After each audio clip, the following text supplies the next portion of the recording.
ہم سب کے مربی اور کرم فرما حضرت مولانا عبدالعلی صاحب فاروقی دامت برکاتہ العالیہ تشریف لا چکے ہیں۔ حضرت والا کی تشریف آوری کے بعد یہی نہیں، تمام اجلاس میں ناظم اجلاس کو بھی اور سامعین کو بھی اور رونق اسٹیج کے افراد کو بھی اس بات کی فکر ہوتی ہے کہ حضرت والا کو جب زحمت دی گئی ہے، حضرت والا جہاں ایک جانب صبح کے وقت میں درس تدریس کے ذریعے سے دین کی نشر و اشاعت فرماتے ہیں، وہیں دوسری جانب اپنے قلم کے ذریعے سے جیسا کہ آپ حضرات جانتے ہیں کہ حضرت مولانا ادیب بھی ہیں اور مقرر بھی ہیں اور مصلح ہے اور ناصح بھی۔ اس لیے حضرات گرامی، حضرت کی تشریف آوری کے بعد اب کسی نوجوان شاعر یا دیگر نوجوان مقرر کی جنون اور جوش و جذبے کو ہم بروئے کار نہ لا کر کے بلکہ پہنچتے ہیں حضرت والا کے حضور اور بصد احترام گزارش کرتے ہیں کہ آج جناب مائک پر تشریف لائیں اور اپنے فیوز و برکات کو عام فرمائیں۔ حضرت مولانا عبدالعلی فاروقی صاحب دامت برکاتہ العالیہ، ناظم مدرسہ دارالعلوم فاروقی حقہ کوری، لکھنؤ۔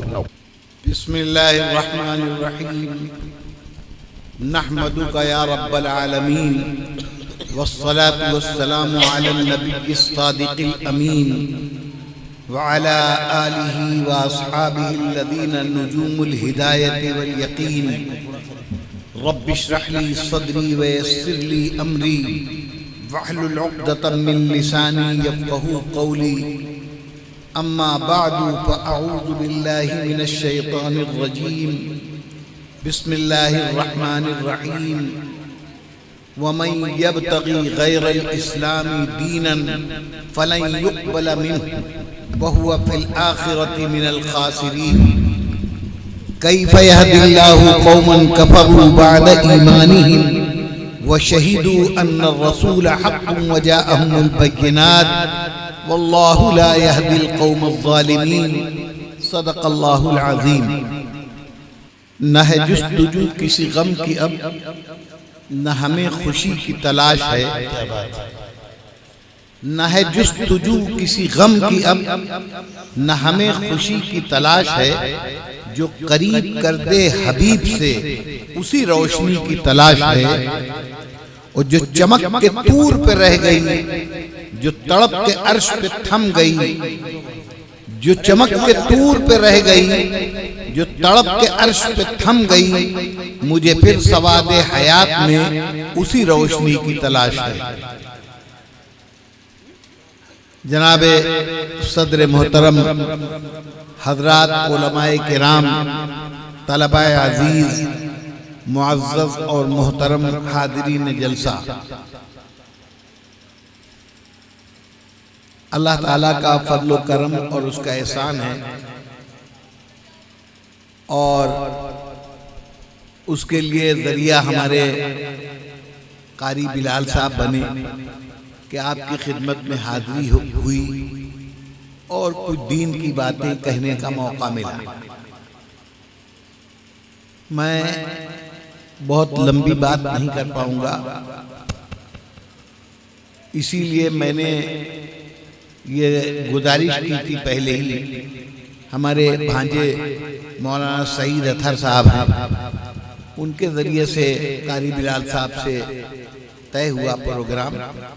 میں نے شروع میں درخواست کی تھی کہ بھی میری شروع میں کچھ بات تھوڑی دیر کرا لی جائے، اس لیے کہ جیسا کہ ابھی ہمارے بھائی قاری رضی الدین صاحب نے بتایا کہ صبح کو مدرسے بھی جانا ہوتا ہے، آج کل جاڑے کا زمانہ ہے، وہ دن کا بھی قیلولہ ویلولہ سب، تو اب رات میں کچھ آرام کا موقع مل جاتا ہے تو سہولت رہتی ہے۔ میں اسی لیے اب بالکل باہر بھی نہیں جاتا ہوں، بہت نہ ہونے کے برابر کہیں اتفاق سے، اور شہر میں بھی بہت کم جلسوں میں شریک ہو پاتا ہوں۔ اس لیے تھوڑی دیر میں کچھ بات آپ لوگوں کے سامنے پیش کرنا چاہتا ہوں، توجہ کے ساتھ سماعت فرما لیجئے۔ جیسا کہ مجھے بتایا گیا کہ اس جلسے کا عنوان اصلاح معاشرہ ہے، یہ بہت وسیع عنوان ہے اور اس عنوان پر خوب جلسے ہوتے ہیں۔ ایک صاحب نے ایک موقع پر مجھ سے ایک بات یہ کہی کہ جتنی اصلاح معاشرہ کے لیے کوششیں ہو رہی ہیں، جلسے ہو رہے ہیں، کانفرنسیں ہو رہی ہیں، اتنا معاشرے میں فساد پھیل رہا ہے۔ آج سے 50 برس پہلے کے لوگ ان خرابیوں کا اور ان برائیوں کا تصور بھی نہیں کر سکتے تھے جو آج ہمارے معاشرے میں ہیں۔ تو کیا فائدہ اس سے؟ تو میں نے ان کے جواب میں یہ بات کہی تھی، آپ تصویر کا ایک رخ سامنے رکھ رہے ہیں۔ آپ یوں سمجھئے کہ اگر اصلاح معاشرہ کی یہ کوششیں نہ ہوتی تو خدا جانے کیا حال ہوتا، نہ جانے کتنے ابھی لاج لحاظ تھوڑا بہت باقی ہے۔ اپنے پڑوسی اور اپنے عالم اسلام کہے جانے والے ملکوں پر نظر ڈالیے، آپ کے ہاں ابھی اس کا کوئی تصور الحمدللہ نہیں ہے۔ یہ تو آپ کی جامع مسجد ہے، کسی چھوٹی مسجد کا بھی کوئی داڑھی منڈائے ہوئے آدمی امام نہیں ہوگا، ابھی اتنی غیرت باقی ہے۔ تو اور مصر میں اسلامی کہا جانے والا ملک باقاعدہ بہت اطمینان کے ساتھ داڑھی منڈا کر امامت کر رہے ہیں۔ وہاں کے مفتی، وہاں کے قاضی، وہاں کے عالم داڑھیاں، اور وہاں کی بات کیوں کیجئے، سعودی عرب میں دیکھیے جو اسلام کا دل کہا جائے تو ائمہ کی تو خیر خیریت ہے الحمدللہ، ائمہ حرم، باقی بادشاہوں کے دیکھیے ایک نئے اسٹائل کی داڑھیاں رکھتے ہیں۔ ہمارے دارالمبلغین میں ایک استاد ہیں قاری صاحب، قاری صدیق صاحب، تو ایک زمانے میں وہ ایک کرکٹر ہے نا سچن تندولکر، تو اس نے داڑھی رکھی تھی، تو قاری صدیق صاحب کہنے لگے جدہ کا شیخ ہے، ویسے ہی داڑھی رکھتے ہیں وہ لوگ، سمجھا؟ کوئی مطلب جیسے کوئی ضرورت ہی نہیں، کوئی اہمیت ہی نہیں۔ الحمدللہ اللہ کا فضل ہے، یہ ہمارے اکابر، ہمارے بڑوں کی محنتیں ہیں اور اللہ کی توفیق ہے کہ ابھی خود جو داڑھی نہ رکھے ہو وہ بھی بے داڑھی کے امام کے پیچھے نماز پڑھنا پسند نہیں کرتا۔ کتنا ہی قابل پڑھا لکھا آدمی ہو، اس کو قرآن مجید بھی ٹھیک پڑھ لیتا ہے، سب کچھ ہے، اتفاق سے اگر کبھی مسجد میں امام صاحب موجود نہ ہو، لاکھ ان سے کہیے کہ آپ نماز پڑھا دیجئے، وہ بڑھیں گے نہیں، مصلی پہ جانے کی ہمت نہیں کریں گے داڑھی نہ ہونے کی وجہ سے۔ تو کم سے کم آپ کے ملک میں، آپ کے معاشرے میں اتنی خیریت تو ہے، یہ تو ہے۔ تو کوئی یہ کہے کہ اصلاح معاشرہ کی مہم چلانے سے اور کوششیں کرنے سے فائدہ کیا؟ فائدہ یہ نقد ہے، یہ نہ ہوتا تو یہ بھی مصر ہوتا۔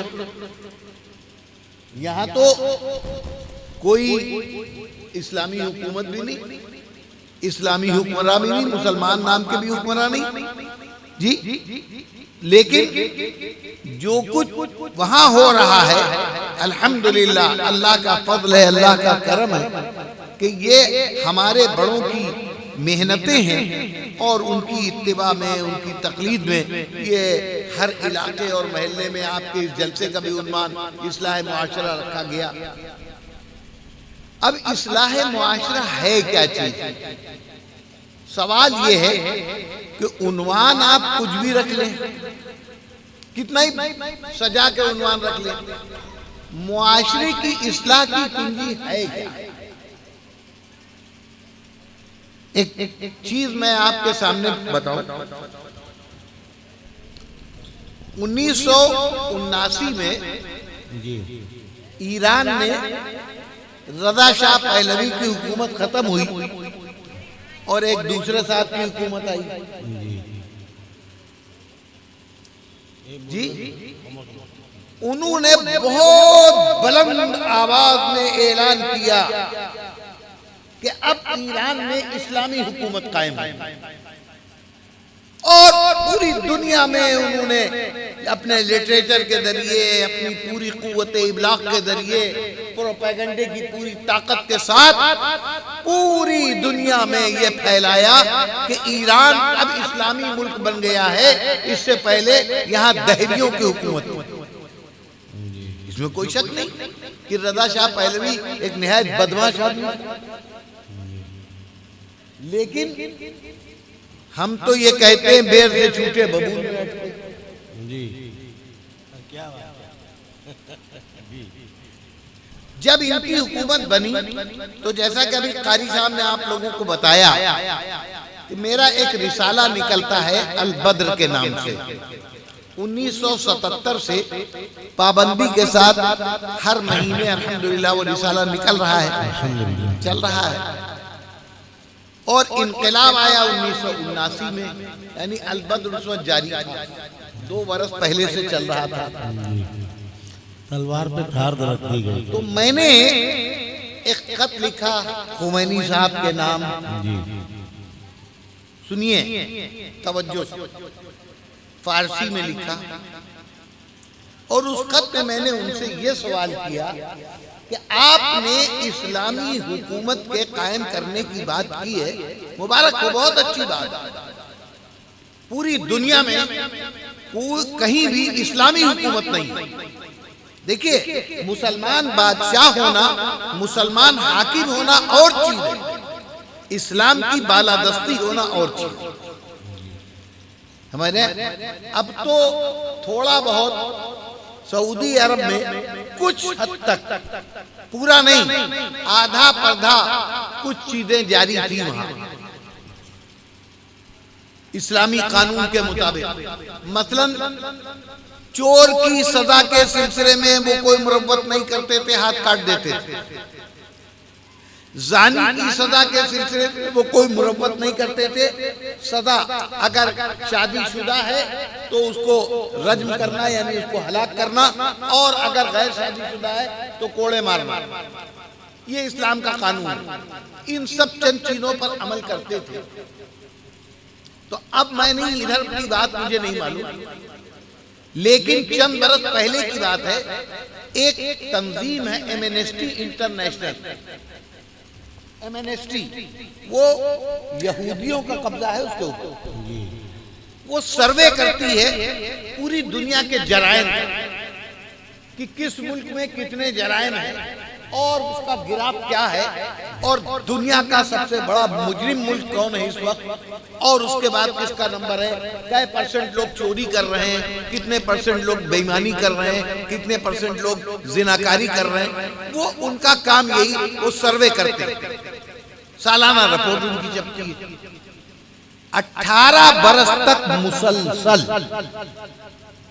چند برس پہلے کی بات کہہ رہا ہوں، ادھر کے حالات میں نہیں بتا سکتا، چند برس پہلے تک ایمنسٹی انٹرنیشنل کوئی مسلمانوں کی تنظیم نہیں، بات ذہن میں رکھیے گا، یہودیوں کی ہے، اور یہودی کون ہے وہ تو ابھی آج کل ظاہر ہو ہی رہا ہے، اور قرآن تو بہت پہلے کہہ چکا، لَتَجِدَنَّ أَشَدَّ النَّاسِ عَدَاوَةً لِلَّذِينَ آمَنُوا الْيَهُودَ وَالَّذِينَ أَشْرَكُوا۔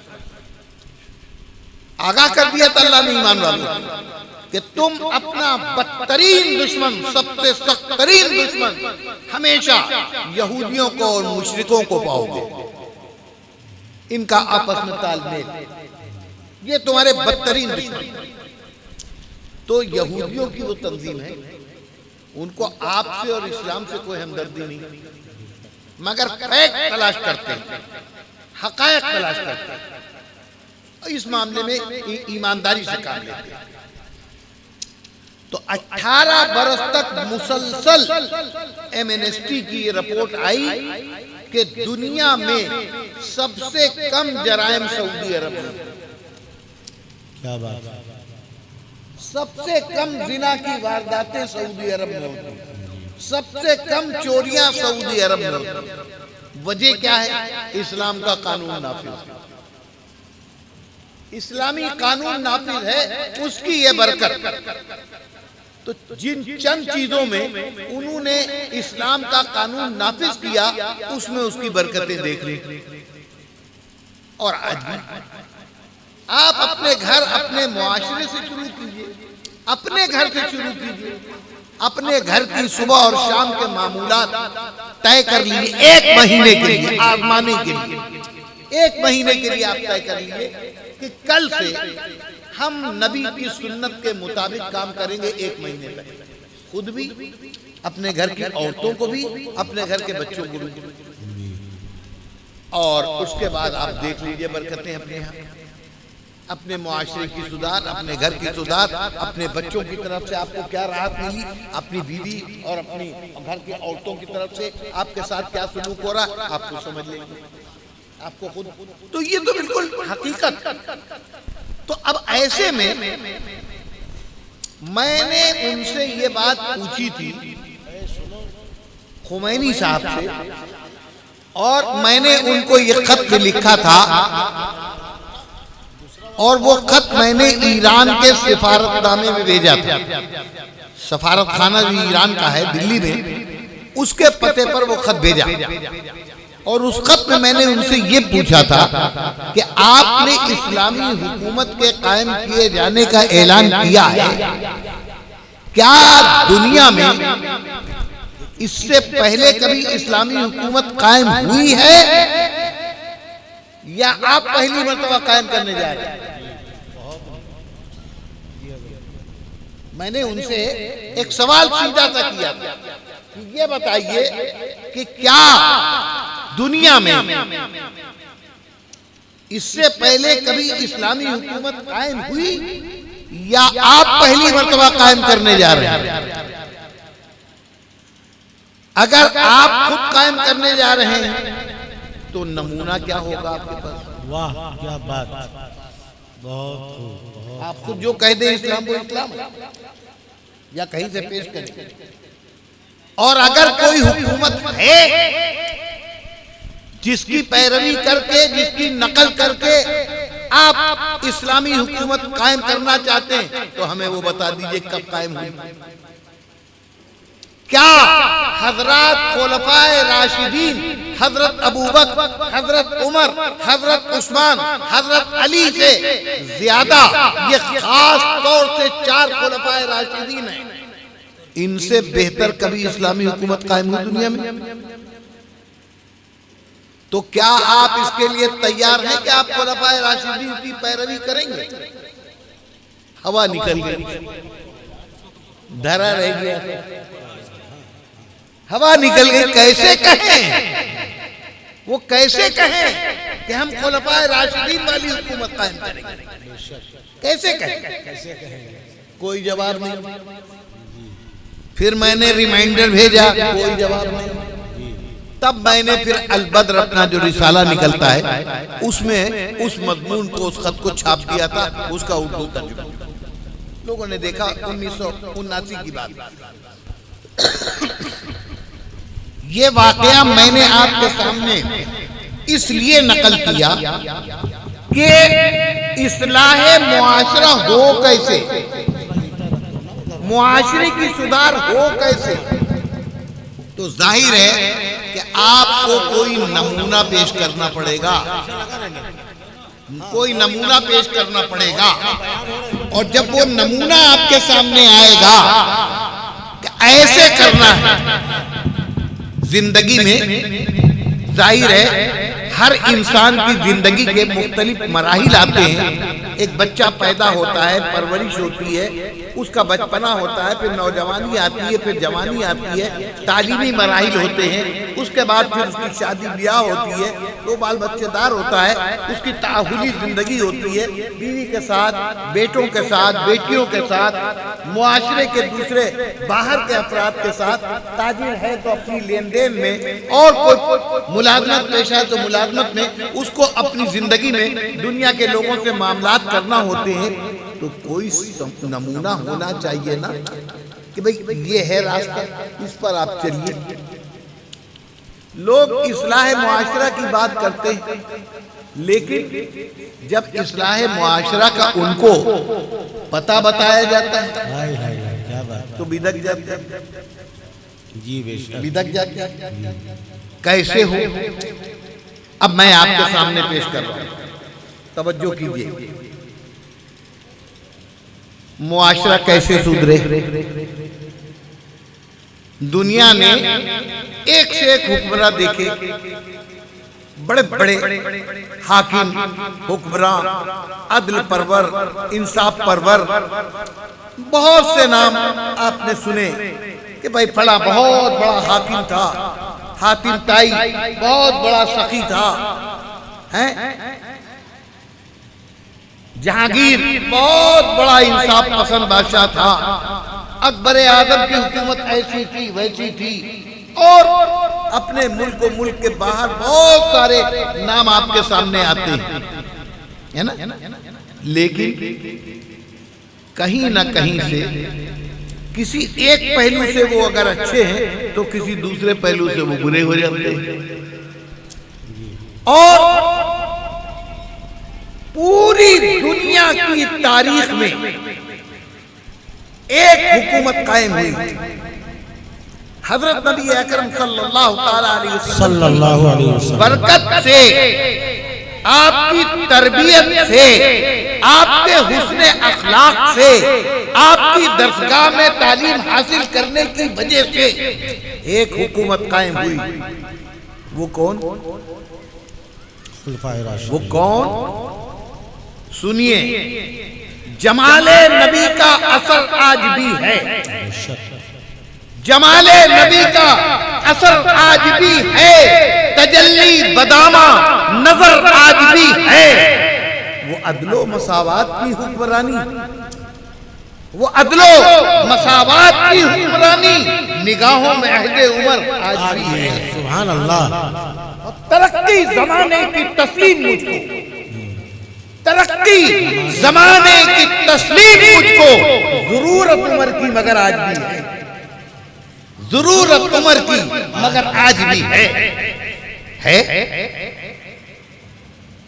جو لوگ حضرت عمر کے نام سے بھاگتے ہیں، عمر کے آقا نے کہا تھا کہ الشیطان یفر من ذل عمر، سبحان اللہ، شیطان عمر کے نام سے بھاگے گا۔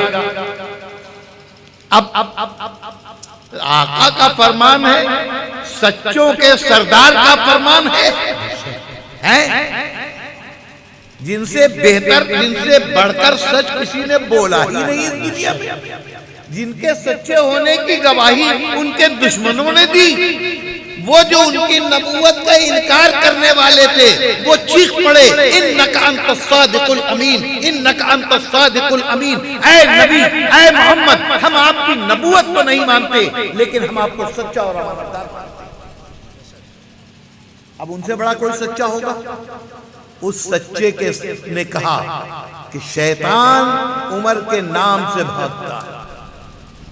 اب آج آپ دیکھ لیجئے جتنی شیطانی طاقتیں ہیں، عمر کا نام آیا ٹک 20، چھڑکیے کام ختم، یہ عمر تھے کیا تھے؟ آپ سے میں بتاؤں، میں تفصیلات میں نہ جا کر صرف مختصر سی بات بتاتا ہوں، یہ وہی عمر ہیں یہ جنہوں نے اتنی بڑی جرأت اور جسارت کی تھی کہ پوری دنیا کی تاریخ میں اتنی بڑی جسارت کسی نے نہیں کی۔ ابلیس بدترین چیز کا نام، شیطنت جس کے نام سے مشہور ہوئی، جی وہ ابلیس، اس کا جرم کیا تھا؟ کیوں نکالا گیا؟ کیوں نکالا گیا؟ کیوں مردود بارگاہ ہوا؟ وہ تو معلم الملکوت تھا، وہ تو فرشتوں کے بیچ میں رہتا تھا۔ اللہ نے کہا اسجدوا لآدم، اللہ نے سارے فرشتوں سے کہا آدم کا سجدہ کرو، سب فسجدوا الا ابلیس۔ اللہ کا حکم پا کر سارے فرشتے سجدے میں گر گئے سوائے ابلیس کے، اور وہ تن کے کھڑا ہوا اللہ میاں کا مقابلہ کرنے. دیکھیے تو اسجد لمن خلقت طینا، میں اس کا سجدہ کروں گا جس کو آپ نے مٹی سے بنایا، مجھے آپ نے آگ سے بنایا. آگ کی فطرت ہے، زمین میں جلائی جاتی ہے، شعلے اوپر اٹھتے ہیں. مٹی کی فطرت اوپر سے پھینکی جاتی ہے، نیچے گرتی ہے. آدم کی خمیر میں، آدم کی تخلیق میں مٹی شامل ہے جو پستی کی علامت ہے، میری تخلیق میں آگ شامل ہے جو بلندی کی علامت ہے. میں یہ نہیں کہتا کہ آدم میرا سجدہ کریں، لیکن مجھ سے تو نہ کہیے کہ میں آدم کا سجدہ کروں. میں تو نہیں کروں گا آدم کا سجدہ. اچھا یہ اوقات تیری، یہ نہیں سوچا کہ تجھ کو مٹی، آدم کو مٹی سے اور تجھ کو آگ سے بنایا کس نے؟ جس نے بنایا اسی کا حکم ہے نا. یہ بھول گیا. اللہ یہ کیا کہا؟ اخرج فإنک رجیم وإن علیک لعنتی الی یوم الدین. گیٹ آؤٹ، نکل جا بدمعاش، میری لعنت قیامت تک تیرے اوپر مسلط رہے گی. آدم کا سجدہ کرنے سے انکار کیا تھا، آدم کا بال بیکا کرنے کی کوشش نہیں کی تھی، آدم کا رویاں توڑنے کی کوشش نہیں کی تھی، آدم کو کوئی نقصان پہنچانے کی کوشش نہیں کی تھی. بس یہ کہا تھا میں سجدہ نہیں کروں گا، تو یہ سزا ملی کہ قیامت تک کے لیے مردود بارگاہ الہی ہو گیا اور قیامت تک اس پر لعنتیں برستی رہی. ٹھیک ہے نا، یہی ہوا تھا نا. اور کوئی جرم تو نہیں ابلیس کی. بھائی علماء کرام بیٹھے ہوئے، علماء ہم کو نہ معلوم ہے، کوئی صاحب بتا دے ابلیس کا اور کیا جرم تھا. یہی جرم تھا نا. اللہ میاں نے خود بھی تو یہی بتایا، اور کوئی کام تو اس نے گڑبڑ نہیں کیا تھا، ہے نا. آدم علیہ السلام کا سجدہ کرنے سے انکار کیا، بس اس کی یہ سزا ملی. اور عمر سید الانبیاء، امام الرسل، خلاصہ کائنات، عبداللہ کے یتیم، آمنہ کے لال، حضرت احمد مصطفیٰ محمد مصطفیٰ صلی اللہ علیہ وسلم کی گردن کاٹنے کی ارادے ہے نا. یہی تو ہوا تھا. مکے میں ابو جہل نے اعلان کیا، بہت ہوا، بہت بڑھتا جا رہا ہے معاملہ، محمد کا دین اور ان کا مشن اور ان کا پیغام اور ان کی تحریک بہت آگے بڑھتی جا رہی ہے. اب مروت ختم، خاندانی رشتہ داریاں، ان کی شرافت ذاتی ختم. اب ان کی گردن کاٹ کے جو لائے گا اس کو اتنا انعام دیا جائے گا، 100 اونٹ سرخ انعام میں دیے جائیں گے. سارے مکے کے بڑے بڑے سرداروں کو، بڑے بڑے جیالوں کو، بڑے بڑے جیداروں کو، بڑے بڑے بہادروں کو جمع کر کے ابو جہل نے یہ اعلان کیا تھا، کون ہے جو محمد کی گردن میرے سامنے کاٹ کے لائے، مجھ سے انعام لے. سناٹا چھا گیا. کیوں؟ محمد دلوں کی دھڑکن تھے، محمد دلوں کی دھڑکن تھے. محمد کے سلسلے میں کسی اذیت پہنچانے کا کوئی تصور بھی نہیں کر سکتا تھا. محمد کی نبوت کا انکار کرنے والے بھی محمد کی شرافت اور اخلاق کا انکار نہیں کر سکتے تھے، محمد کی ہمدردی اور انسانیت کا انکار نہیں کر سکتے تھے. اس لیے سناٹا چھایا رہا، سب گردنیں جھکی کی جھکی نہیں. کسی میں جرت نہیں ہوئی کہ یہ کہے میں گردن کاٹ کے لاؤں. اس نے للکارا، غیرت دلائی. کیا ہو گیا؟ تمہاری غیرت کو، اپنے آبا اور اجداد کی تاریخ بھول گئے، تمہاری رگوں میں خون باقی نہیں رہا. کیا ہوا؟ جب بہت للکارا تو 27 سال کا ایک نوجوان کھڑا ہوا تھا، وہ تھا خطاب کا بیٹا عمر. اس نے کہا تھا میں گردن کاٹ کے لاؤں. ٹھیک ہے، یہ واقعہ چلے. ننگی تلوار ہاتھ میں، تیور بگڑے ہوئے، اور عمر کے تیور، ارے جلالے مزاج عمر کے کرشمے، جلال مزاج عمر کے کرشمے سلاطین کشور کشا دیتے ہیں۔ عمر کا جلال تاب لانے کی ہمت نہیں کسی میں، ننگی تلوار ہاتھ میں، پیشانی پر سلوٹیں پڑی ہوئی، فیصلہ کن انداز میں ایک ایک قدم بڑھ رہا ہے آگے۔ ایک صحابی حضرت نعیم ابن عبداللہ، یہ بڑی قسم پرسی کا دور تھا، اللہ کی طرف سے یہ حکم تھا کہ ایک صحابی جو مسلمان ہو چکے تھے چند لوگوں میں، ان کا نام حضرت ارقم تھا، حضرت ارقم کے گھر میں خود رسول اللہ صلی اللہ علیہ وسلم اور چند لوگ جو اسلام کو قبول کر چکے تھے وہ موجود تھے بس، اور اللہ کی طرف سے یہ حکم تھا کہ ابھی تم لوگ اپنے اسلام کو ظاہر نہ کرو، اس لیے کہ بہت کمزور حالت میں ہو، ان ظالموں کو ظلم کرنے کا موقع مل جائے گا، اس لیے اپنے اسلام کو چھپاؤ، اللہ دیکھ رہا ہے تمہارے دلوں کو۔ حضرت نعیم ابن عبداللہ بھی ان خوش نصیبوں میں تھے جو اسلام قبول کر چکے تھے، مگر مکے والوں کو معلوم نہیں تھا کہ یہ اسلام قبول کر چکے۔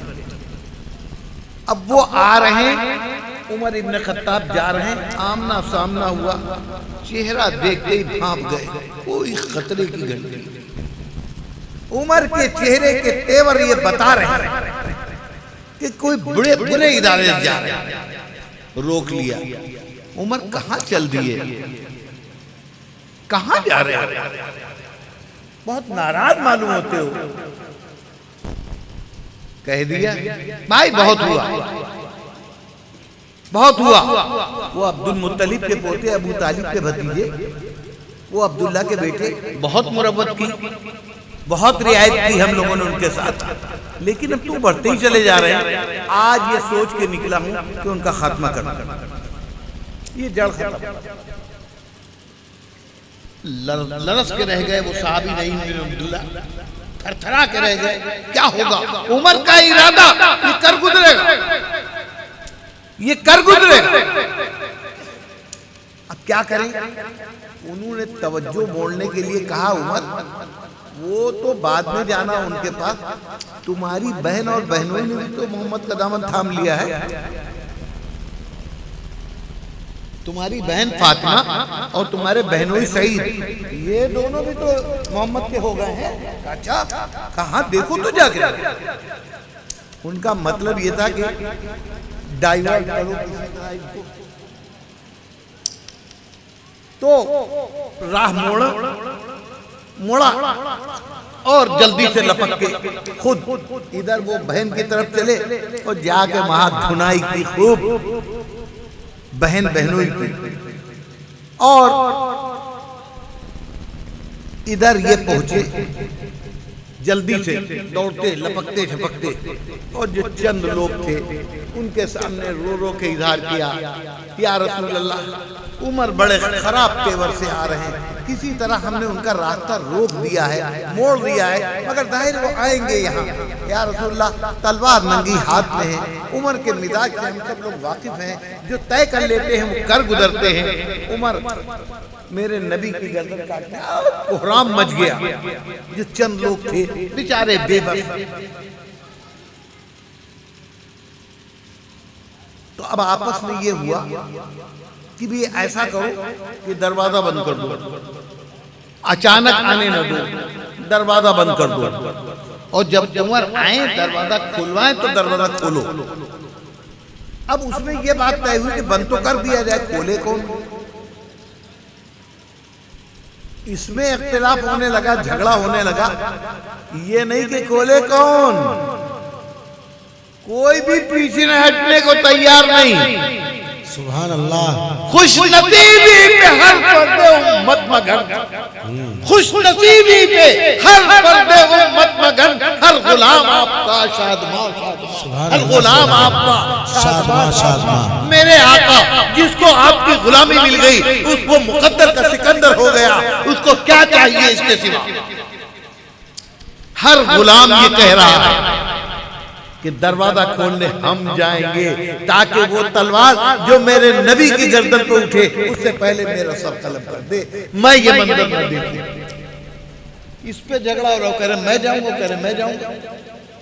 جب تھوڑی دیر تکرار ہوئی اللہ کے نبی صلی اللہ تعالیٰ علیہ وسلم کے چچا حضرت حمزہ بھی موجود تھے، بہادر حمزہ، ہاشمی خون رگوں میں، نبی کے چچا۔ ایک مرتبہ تن کے کھڑے کیا کہا؟ کھلا رکھو دروازہ، کیسا بند کرنا کیسا کھولنا، اسی کو شمشیر زنی آتی کیا بات ہے، اسی کو تلوار چلانا آتی۔ دیکھتا ہوں کتنا بڑا مرد مجاہد ہے وہ، کتنا بڑا مرد ہے وہ، میں عبد المطلب کا بیٹا ہوں، میری رگوں میں ہاشمی خون ہے، آنے دو۔ اسی کی گردن اسی کے تلوار سے کاٹ کر اس کے سینے پر رکھ دیا۔ مجال ہے ہمارے ہوتے ہوئے ہاتھ لگا دے کوئی؟ تم لوگ کیا بزدلی کی باتیں کر رہے ہو؟ سر کٹوائیں گے نہیں کاٹیں گے، آنے دو۔ دیکھتے ہیں کتنا بڑا بہادر ہے۔ اب ذرا ڈھارس بندی، آئے عمر، وہاں کا معاملہ فتح کر کے طے کر کے اپنے حساب سے وہاں جو کچھ گزری، اب میں اس کی تفصیلات بیان کروں گا تو لمبی ہو جائے گی بات۔ بہرحال وہاں پیٹ پاٹ کے سب کچھ کرا کے یہاں پہنچے، اللہ کے نبی کے پاس پہنچے۔ نبی کی نظروں سے نظریں لگچار ہوئی، وہ تلوار جو نبی کے گردن پر چلنے کے لیے آئی تھی وہ ہاتھ سے چھوٹی زمین میں گر گئی۔ رسول اللہ صلی اللہ علیہ وسلم نے تلوار اٹھا لی۔ بولو عمر کیا کہتے، بولو عمر کیا کہتے ہو؟ عمر نے کیا کہا؟ اب تو مٹ جائیں گے تیرے نام پہ سوچا ہے یہ، کیا بات ہے، اب تو مٹ جائیں گے تیرے نام پہ سوچا ہے یہی، درد مندان محبت کا طریقہ ہے۔ کیوں؟ جو اپنے گھر سے چلے قتل مصطفیٰ کے لیے، جو اپنے گھر سے چلے قتل مصطفیٰ کے لیے، وہ آ کے ڈھال بنے دین کی بقا کے لیے، سبحان اللہ، وہ آ کے ڈھال بنے دین کی بقا کے لیے۔ میرے نبی کی نگاہوں سے نگاہیں ملانا آسان تھا، دل کی دنیا زیر و زبر، اور پھر ذرا دیر کے بعد مسلمان گھر میں تو تھے ہی، نماز کا وقت آیا، لوگوں نے وضو کرنا شروع کیا۔ حضرت عمر نے پوچھا یہ کیا ہو رہا؟ کہا یہ وضو کیا جا رہا ہے۔ کہا اچھا، وہ بھی دوسروں کو دیکھ کے کرنے لگے۔ یہاں پر ایک بات میں اور آپ کے سامنے، اصلاح معاشرہ کا جلسہ ہے نا، اس لیے ایک بات آپ سے کہہ دوں، ہم سب کے مخدوم محی السنہ حضرت مولانا شاہ ابرار الحق صاحب نور اللہ مرقدہ ایک بات بہت قیمتی فرماتے تھے، توجہ سے سننے والی بات۔ حضرت فرماتے تھے کہ اللہ کے بندو، دین کے اوپر سیکھ کر عمل کرو، دیکھ کر نہیں، سیکھ کر عمل کرو، دیکھ کر نہیں۔ دیکھا دیکھی کوئی کام نہیں آتا۔ اب اس کی مثال، اتنے لوگ بیٹھے ہیں سامنے، ماشاءاللہ چہروں سے پتہ چل رہا ہے کہ میں حسن ظن رکھتا ہوں، اور اپنے بھائیوں کی طرف میں یہ کہتا ہوں سب نمازی ہیں، الحمدللہ، انشاءاللہ سب نمازی، سب مسجد والے لوگ ہیں، ورنہ جلسے میں کیوں آئے؟ اتنی آبادی تھوڑی ہے یہاں، اس کے دگنے لوگ چوگنے لوگ اپنے گھروں میں آرام کر رہے ہوں گے، فضول سمجھ رہے ہوں گے یہاں جانے، وہ میچ دیکھ رہے ہوں گے، سمجھے آپ؟ تو جو لوگ یہاں آئے ہیں، اگر ان کے دل میں اپنے دین کی محبت نہ ہوتی تو کیوں آتے ہے نا؟ دین کی بات سننے والا کون آئے گا؟ اس کو دین سے لگا ہوگا، دین سے تعلق ہوگا۔ تو الحمدللہ میں پورے یقین کے ساتھ یہ بات کہہ سکتا ہوں کہ سب نمازی لوگ ہیں۔ اب میں سوال آپ سے نہیں کروں گا، ایک سوال چھوڑ رہا ہوں جو خود آپ کیجئے گا اپنے آپ سے، یہاں سے جانے کے بعد جب بستر پہ لیٹیے گا تو سوال کیجئے گا۔ کوئی صاحب 20 برس سے نماز پڑھ رہے ہوں گے، کوئی صاحب 30 برس سے پڑھ رہے ہوں گے، جماعت سے پڑھ رہے ہوں گے، پابندی کے ساتھ پڑھ رہے ہوں گے، ہے نا؟ لیکن اگر ان سے یہ پوچھ لیا جائے کہ یہ بتائیے کہ نماز شروع ہوتی ہے اللہ اکبر کہہ کر، اور اللہ اکبر کہا آپ نے، ایسے ہاتھ باندھا. یہ ہاتھ باندھنے کا نام تحریمہ ہے، ٹھیک، اور اللہ اکبر کا نام تکبیر ہے. تکبیر تحریمہ، یہاں سے شروع ہوئی نا نماز، اللہ اکبر، اب شروع ہوئی نماز. پھر آپ نے ثنا پڑھی، سبحانک اللہم، پھر آپ نے اعوذ باللہ بسم اللہ پڑھی، پھر سورہ فاتحہ پڑھی. ہوتے ہواتے رکوع میں گئے، قوما، سجدہ، قعدہ، سب تشہد، یہ سب پڑھا کے آخر میں آپ نے کہا السلام علیکم ورحمۃ اللہ، السلام علیکم ورحمۃ اللہ. آپ نے اللہ اکبر کہہ کر آپ نے دنیا کی ساری چیزوں سے اپنے آپ کو کاٹ لیا، حرام کر لی. ہر چیز، بولنا، چالنا، کھانا پینا، ہر چیز اپنے اوپر آپ نے حرام کی. اس دوران اب آپ کچھ نہیں کریں گے، کسی کا سلام کا جواب بھی نہیں دیں گے، کسی سے بات بھی نہیں کریں گے، کسی کا کوئی کھانا بھی نہیں کھائیں گے. یہی تو ہوتا ہے نا نماز. اس کے بعد اب آپ کو جب اپنے اوپر پابندی جو لگائی تھی اس کو ختم کرنا ہے تو آپ کہیں گے السلام علیکم ورحمۃ اللہ، السلام علیکم ورحمۃ اللہ. اب کھاؤ پیو، بولو، بات کرو. تو نماز شروع ہوتی ہے تکبیر تحریمہ سے اور نماز ختم ہوتی ہے السلام علیکم ورحمۃ اللہ. یہی تو نا. اب اس بیچ میں بہت سی چیزیں آئی. میں نے کہا نا تکبیر تحریمہ کہنے کے بعد پھر آپ نے ثنا پڑھی، پھر تعوذ یعنی اعوذ باللہ، پھر بسم اللہ، پھر سورہ فاتحہ، پھر کوئی دوسری سورت، پھر اللہ اکبر کہہ کے آپ رکوع میں گئے. رکوع میں آپ نے سبحان ربی العظیم کی تسبیح پڑھی، پھر آپ نے سمع اللہ لمن حمدہ کہا، آپ سیدھے کھڑے ہوئے ربنا لک الحمد کہا، پھر سجدے میں گئے سبحان ربی الاعلیٰ کہا، ہے نا. پھر آپ بیٹھے، پھر دوبارہ سجدے میں گئے. ایک رکعت پوری ہونے کے بعد ایک رکعت اور اسی طرح پڑھی، اور پھر اس کے بعد آپ 2 رکعت والی نماز ہے تو اب بیٹھ گئے تو اب نہیں اٹھیں گے. 4 یا 3 والی تو پھر تشہد پڑھنے کے بعد آپ اٹھیں گے. یہ پوری نماز، اس میں 3 طرح کی چیزیں ہیں. کچھ چیزیں فرض ہیں، رکن، کچھ چیزیں واجب ہیں، کچھ چیزیں سنت. ٹھیک ہے نا. اب کتنے لوگ ہیں 40 سال سے نماز پڑھ رہے ہیں، پابندی کے ساتھ پڑھ رہے ہیں، لیکن اگر ہم یہ پوچھ لیں، ہم پوچھیں گے نہیں، ہم امتحان لینے تھوڑی آئے ہیں، ہم آپ کے سوال ڈال رہے ہیں.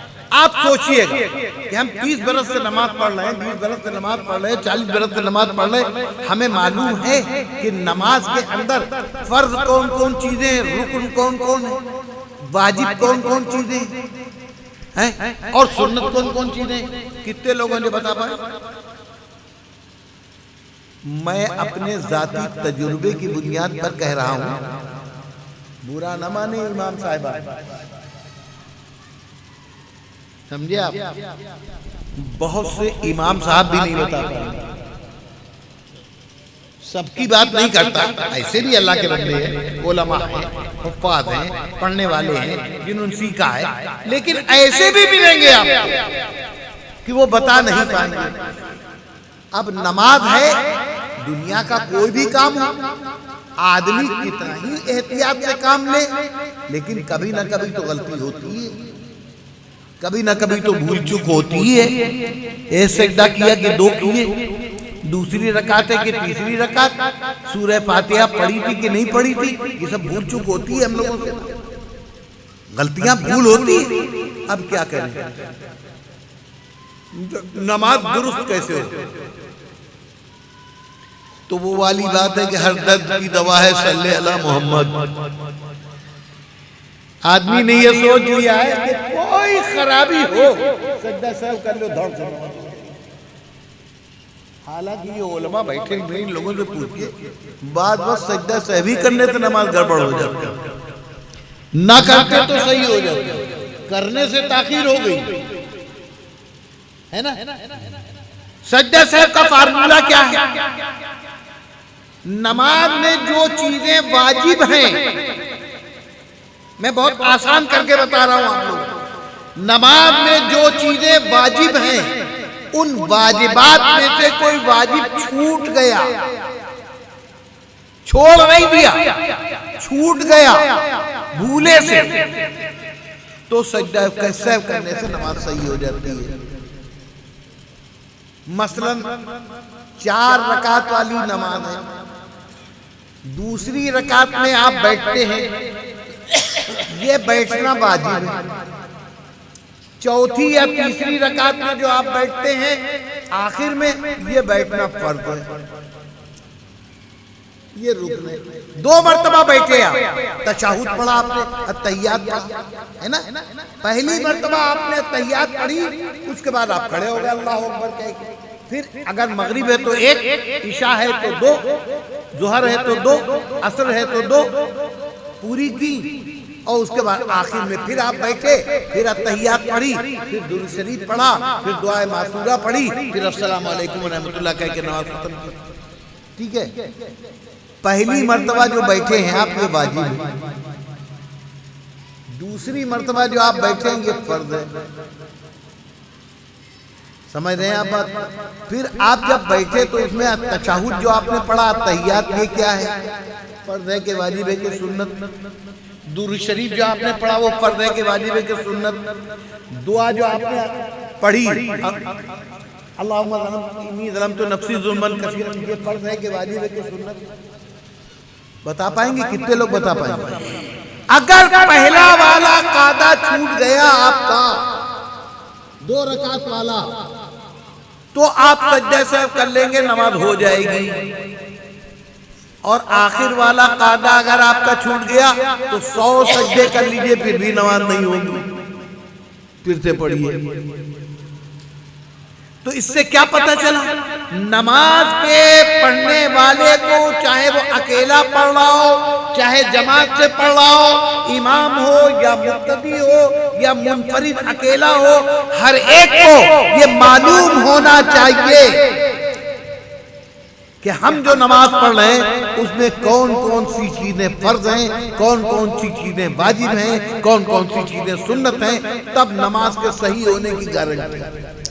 یہ بچے جو اچھل کود کر رہے ہیں وہاں کرنٹ پھیلا ہوا ہے، یہ بچے جو اچھل کود کر رہے ہیں فوراً واپس ہو جائے وہاں سے، کوئی خطرہ ہو سکتا ہے، ورنہ ہوگا یہ آپ کی نماز نہیں بھی ہوگی، آپ سمجھ رہے ہیں کہ ہو گئی نماز، سمجھ رہے ہیں؟ ہونا چاہیے۔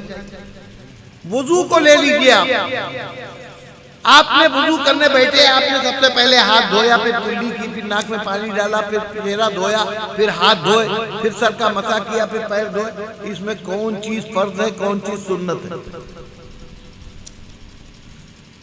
ٹھیک ہے، کبھی کبھی ایسا موقع آتا ہے کہ مثال کے طور پر تھوڑی دیر کے لیے آپ کے محلے میں آپ جہاں بیٹھے ہوئے ہیں جنازہ کوئی آ گیا، وہ آپ کے گھر کا نہیں ہے، آپ سے کوئی مطلب، لیکن کسی مسلمان کا جنازہ ہے، آپ مسلمان ہیں، آپ کے دل میں ایک خیال آیا کوئی بھی ہو ہمارا مسلمان بھائی ہے، ہم کو اس کے لیے دعائیں مغفرت کرنا چاہیے، نماز جنازہ میں شرکت کرنا چاہیے، وضو ہے نہیں آپ کا، آپ کی وجہ سے جنازہ تو روکا نہیں جائے گا، آپ کوئی گھر کے آدمی تو ہے نہیں۔ اگر آپ کو یہ معلوم ہو کہ وضو میں فرض کون کون چیزیں ہیں تو آپ سنتوں کو چھوڑ کے جلدی سے فرض ادا کر کے نماز میں شامل ہو جائیں گے، اور اگر آپ کو یہ نہیں معلوم ہے تو آپ تو ہاتھ دھونے سے لے کر اور کھکار کھکار کے تھوکنا کر کر کے اور ناک میں تب تک ہو جائے گی نماز جنازہ، ہے بات نہیں؟ تو اگر آپ کو معلوم ہو تو جلدی سے فرض آپ ادا کر کے نماز ثواب پا لیں گے، اپنے بھائی کا حق ادا کر دیں گے۔ نہیں معلوم ہے تو آپ مجبور۔ حضرت یہی بات فرماتے ہیں کہ سیکھ کر عمل کرو، سیکھ کر دیکھ کر نہیں۔ ہوتا کیا ہے، ہم بچے تھے، گھر کا ماحول دینداری کا تھا، تو ہماری اماں نے، ہمارے ابا نے ہم کو وضو کرنا سکھا دیا، اپنے ساتھ انگلی پکڑا کے مسجد لے گئے۔ اب ظاہر ہے ہم دیکھ رہے ہیں مسجد میں لوگ کیسے نماز پڑھ رہے ہیں، ہم نے بھی انہی کی نقل میں اسی طرح وضو کرنا شروع کر دیا، اسی طرح نماز ہو رہی ہے، نماز صحیح ہے۔ لیکن اگر یہ معلوم نہیں ہے تو کبھی گڑبڑ ہوگی تو کیا ہوگا؟ تو بتائیں آپ کو کیا ہوگا؟ اس کا بھی قصہ سن لیجیے۔ ایک امام صاحب نماز پڑھا رہے تھے، اتفاق سے کہیں کے مولانا لوگوں میں سے کوئی کہیں دوسرے محلے میں یا کسی دوسرے شہر میں اپنے عزیزوں میں یا ملاقاتیوں میں گئے اور نماز میں وہ بھی شامل ہو گئے. اچھا وہ اتفاق سے نماز میں ابھی کچھ وقت باقی تھا, وہ 2-4 منٹ پہلے ہی پہنچ گئے. ان کے سامنے نماز شروع ہوئی, وہ تکبیر اولا سے لے کر آخر تک نماز میں رہے. امام صاحب نے سجدہ سہو کیا. اب وہ پیچھے جو مولانا تھے وہ عالم تھے, ان کی سمجھ میں نہیں آیا کہ سجدہ سہو کیا خرابی ہوئی, چونکہ عالم ہے لہذا سمجھ رہے ہیں امام سے کوئی غلطی تو ہوئی نہیں, یہ سجدہ سہو کیوں کیا گیا. جب امام صاحب سلام پھیر چکے تو مولانا نے بڑی نرمی سے پوچھا, امام صاحب آپ نے سجدہ سہو کیا, کیا کیوں کیا, کیا خرابی ہو گئی تھی, سجدہ سہو آپ نے کیوں کیا. اب امام صاحب بتا نہیں رہے. ان کا نہیں بتائیے, میں ایک عالم ہوں تو چونکہ میرے حساب سے کوئی غلطی نہیں ہوئی ہے تو اس لیے میں چاہتا ہوں کہ یا تو مجھے معلوم ہو جائے یا اگر آپ کو نہیں معلوم تو آپ کو معلوم ہو جائے. تو انہوں شرماتے شرماتے کا ہوا چھوٹ گئی تھی.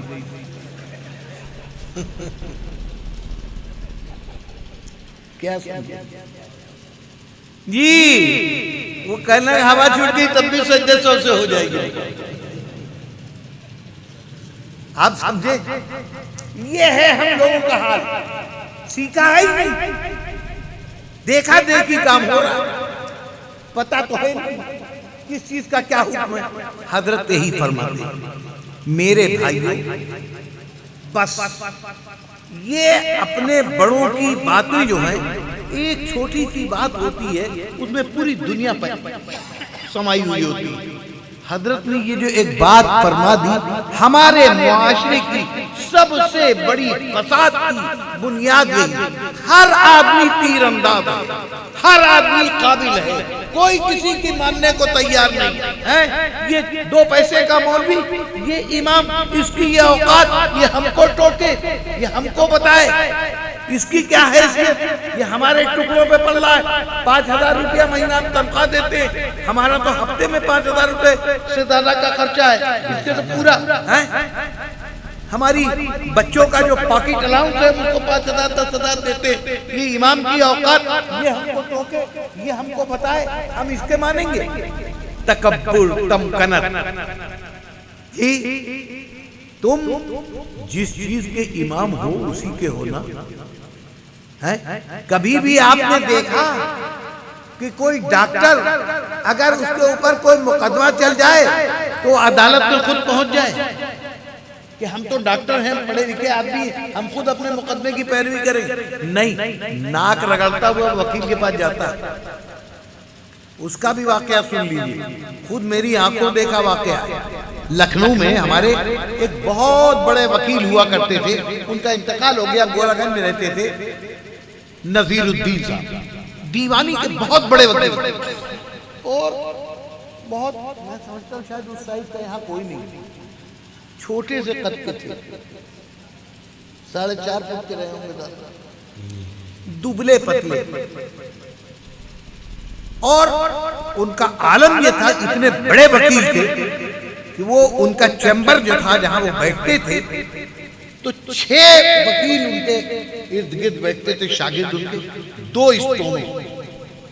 اور وہ جب بڑھیا والا صوفہ تھا, جب اس میں بیٹھتے تو دھس جاتے تھے, دور سے نظر بھی نہیں آتی. اور 6 وکیل بیٹھتے, وہ ڈکٹیٹ کراتے.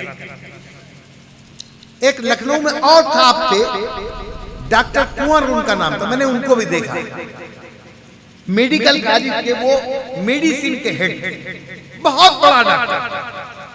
آپ لوگ بتا نہیں, مجھ کو میرے ایک دوست لے گئے, جب ان کے پاس فالج کا اثر تھا, وہ میڈیکل کالج میں اوپر ان کے لیے بہت بڑا سا کمرہ تھا, ہال, اس میں ان کو رکھا گیا تھا, وہیں ان کا علاج ہو رہا تھا.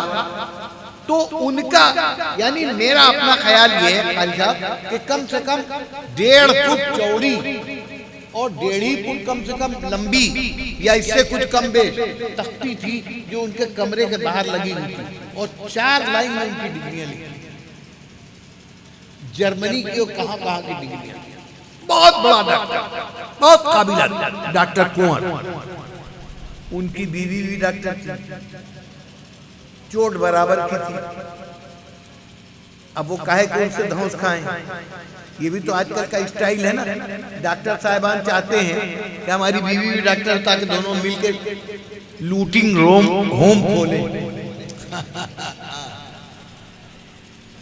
لوٹنگ ہوم جس کو نرسنگ ہوم کہا جاتا ہے، دونوں مل کے کھولیں، ہے نا؟ ڈاکٹر چاہتا ہماری بیوی بھی ڈاکٹر ہو۔ تو ڈاکٹر کنور صاحب کی بیوی بھی ڈاکٹر تھی، وہ بھی میڈیکل کالج میں لیکچرر تھی، برابر کی چھوٹ، وہ بھی کما رہی، کہے کو دھونس کھائے آپ سے۔ میاں بیوی کے درمیان شروع میں انبن ہو گئی اور نوبت مقدمے بازی کی آ گئی۔ بیوی نے کورٹ میں مقدمہ دائر کر دیا ان کے اوپر، اتنا بڑا ڈاکٹر۔ ان ڈاکٹر صاحب نے نذیر الدین صاحب کو اپنا وکیل بنایا۔ واقعہ بڑی عبرتناک ہے، سننے کی چیز ہے۔ نذیر الدین صاحب میرے سامنے کی بات، ان کے وکیل نذیر الدین صاحب، پرسوں پیشی ہے، ڈاکٹر کنور صاحب وکیل صاحب سے اپنے ملنے کے لیے گئے، ان سے کہا ڈاکٹر وکیل صاحب پرسوں، ہاں بھئی نکالو فائل اپنے چپراسی کا، یہ ہے فائل، ٹھیک ہے۔ ان کا کہ وکیل صاحب کچھ کہنا چاہتا ہوں۔ وکیل صاحب نے کہا کیا کہنا چاہتے ہیں؟ بھائی دو ڈاکٹر صاحب کو جگہ دو، کیا کہنا آپ؟ اب انہوں نے کچھ مشورے دینا شروع کیے کہ اگر یہ درخواست ہو جائے اور یہ پوائنٹ ہو جائے اور یہ کہتے ہیں۔ انہوں نے کہا وکیل صاحب کا جملہ سنیے، مسلمان وکیل، صلاحیت تمہارے اندر اگر ہو تو تم سے سب ڈرنے پر مجبور، بھیک کا ٹھیکرا ہاتھ میں لے کے گھومو گے تو کوئی بھیک ڈالنے کو تیار نہیں۔ اپنے اندر کمال پیدا کرو کہ لوگ جھکنے پر مجبور۔ ہاں، ترس کھا کے کوئی کسی کو کچھ نہیں دیتا، یاد رکھیے۔ تو نمبر وکیل تھے، دیوانی کے نامے وکیل تھے وہ اپنے وقت کے۔ وکیل صاحب نے کیا کہا؟ ڈاکٹر صاحب آپ دیکھ رہے ہیں میرے پاس اتنا وقت نہیں کہ میں ایک ایک موکل سے ڈسکس کروں بیٹھ کے، اس کے پوائنٹ نوٹ کروں۔ آپ کو میرے اوپر اگر اعتماد ہے تو آپ میرے اوپر چھوڑیے، میں آپ کے مشورے کی مجھ کو ضرورت نہیں، آپ اپنا کام کیجیے۔ یہ لوگ بیٹھے ہوئے چچے آدمی وکیل ہیں سب، ہم آپ کس سے کوئی بات نہیں کرنا چاہتے۔ آپ اگر قانون جانتے ہوتے وکیل تو میں تھوڑی بات کر لیتا آپ سے، آپ جائیے۔